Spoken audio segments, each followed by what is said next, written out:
Bore da. Today is International Nurses Day, a global acknowledgement and celebration of nursing and the contribution we make to public health and well-being and direct patient care. The theme for International Nurses Day is a voice to lead. And I'm really pleased to be able to say that nurses and midwives have a very strong voice in an Iron Bevan University Health Board. Nurses and midwives are highly regarded by the board, are a respected profession and are valued by the population that we serve.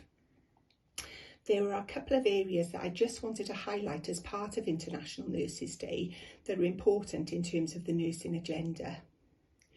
The first is our launch of the Nursing and Midwifery Academy and Alumni, which is our first bespoke leadership development programme for an Iron Bevan University Health Board.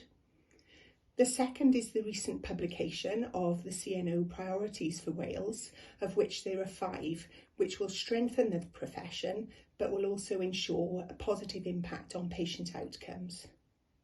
And then finally, I would just like to say a big thank you to our overseas nurses as part of our global engagement campaign.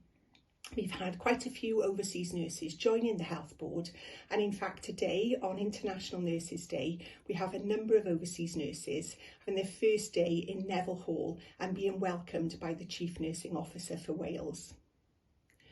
I would like to say a big thank you to the corporate nursing team and divisional nurses for their leadership of nursing and midwifery across the health board, but also say a sincere thank you to every single nurse, midwife, health visitor and healthcare support worker across an Iron Bevan who have worked tirelessly through the pandemic over the past year with full and unswerving commitment to ensure positive, high quality patient care.